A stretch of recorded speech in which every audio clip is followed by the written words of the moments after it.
Assalamualaikum warahmatullahi wabarakatuh. Jumpa lagi dengan saya Arma Suryani.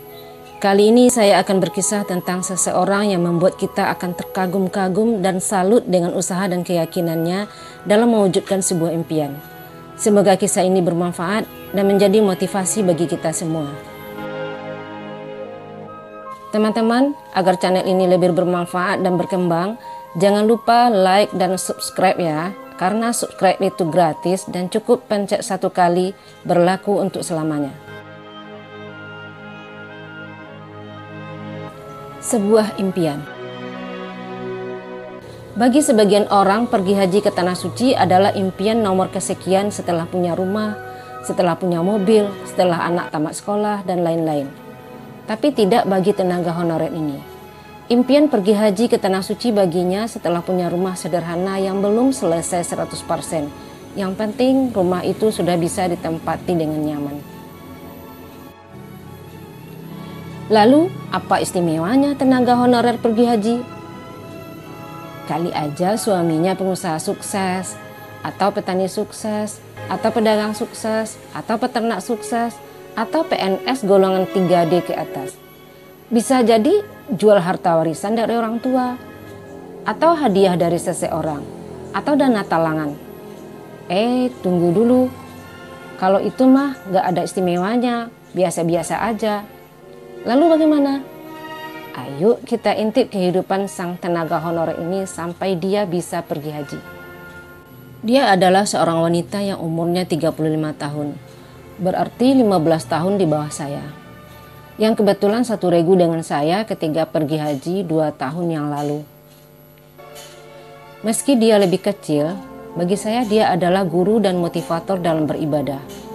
Orangnya taat, santun, tidak ria, suka menolong, selalu khusyuk sehingga saya seringkali melihatnya menangis ketika sholat dan baca Quran. Penampilannya sangat sederhana, wajahnya tanpa polesan make up. Namun ketawaduannya membuat dia tetap manis, anggun dan bersahaja. Dalam kebersamaan kami mulai dari Manasik di atas pesawat sampai di Madinah, Mekkah, Arafah, Muzdalifah, Mina, sampai kembali ke tanah air, kami sering ngobrol dan bertukar cerita.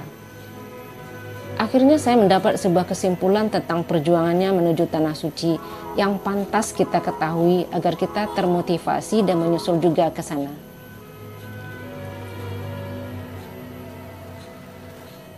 Teman saya ini sebut saja namanya Sinta. Ia bekerja sebagai guru honorer di sebuah sekolah taman kanak-kanak milik sebuah yayasan.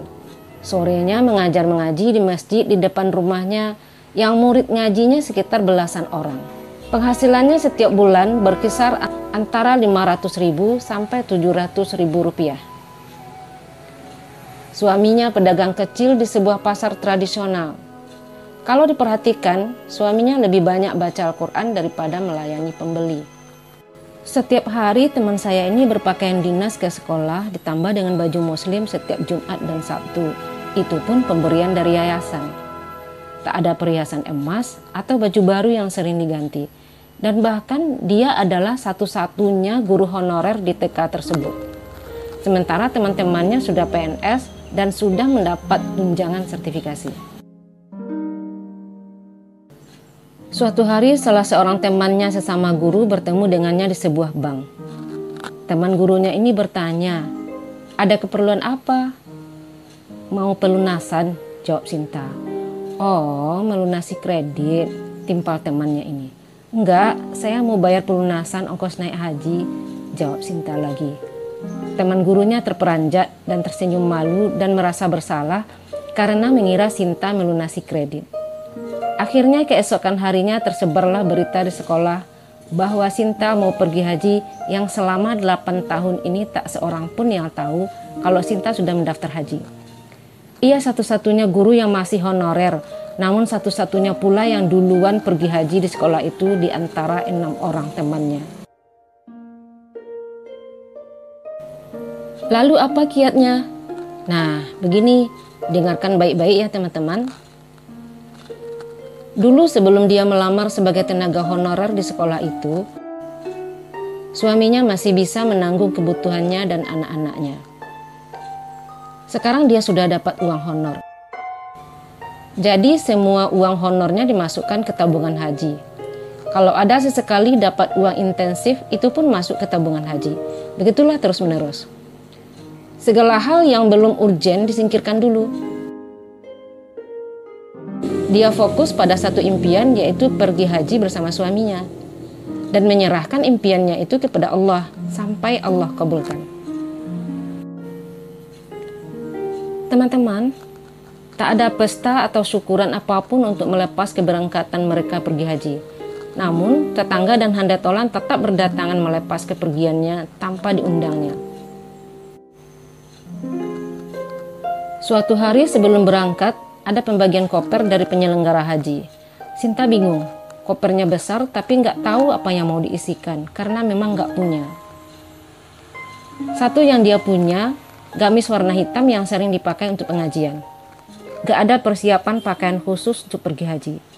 Akan tetapi Allah yang Maha Kaya mengirimkan semuanya lewat tetangganya, handetolan, dan orang tua muridnya, walau tak ada acara syukuran di rumahnya.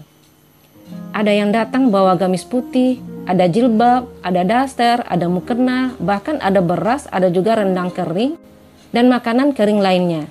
Semuanya lengkap. Begitulah jika seorang hamba punya tekad yang kuat yang diiringi dengan usaha ingin pergi ke rumah Allah, maka Allah akan mudahkan jalannya.